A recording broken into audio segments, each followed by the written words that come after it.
কে ফাটালো?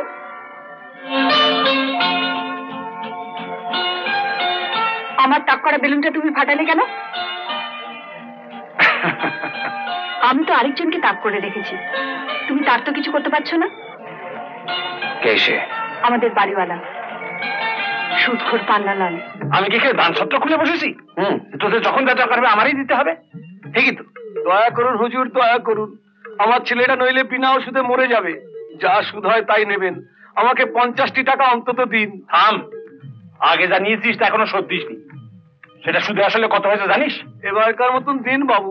হ্যাঁ ঠিক আছে, এক কাজ কর, জলার পাশে তোর যে জমিটা আছে তার দলিলটা নিয়ে আয়, ওইটা বাঁধা রাখ। আমার এই 2 কাঠা জমি সম্বল বাবু। এই বলছিস ছেলেই সম্বল, এই বলছিস জমি সম্বল। আগে ঠিক কর কোনটা বাঁচাবি, জমি না বেটা? হুজুর, হুজুর, থানার বড়বাবু এসেছেন। নমস্কার। এই তুই যা, দলিলটা নিয়ে টাকা নিয়ে যাবি। যাও, আমারে ডেকে না পাচ্ছি, আপনি চলে এলেন। এলু এলু, কাল আমার মেয়ে জামাই আসছে, তাই ভাবলাম তো। বুঝেছি বুঝেছি। নিধু আগে কথা লিস্টি বলে, হুজুরের মেয়ে তো আমাদেরই মেয়ে। বেশ, সামনে বসে বিয়ে দিয়েছি। হ্যাঁ বলুন স্যার, বলুন।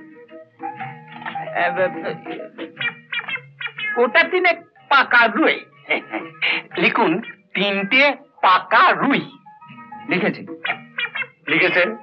হ্যাঁ লেখা আছে। হ্যাঁ বলুন। এইবার মুরগি 3 দিন থাকবে, 3 গুণে 6, 6টা মুরগি। 6টায় হবে স্যার? বেশ তো, আর 2 বাড়িয়ে দেবেন। 8টা লিখুন, 8টা পুরুষ্ঠ মুরগি।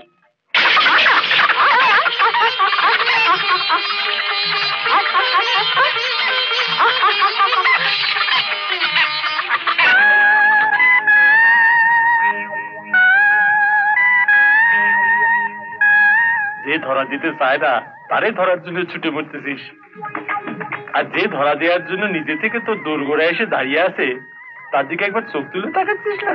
আবার এসেছো কেন? সত্য বলবো না মিথ্যে বলবো? ন্যাকামি দেখলে গা পিত্তে চলে যা।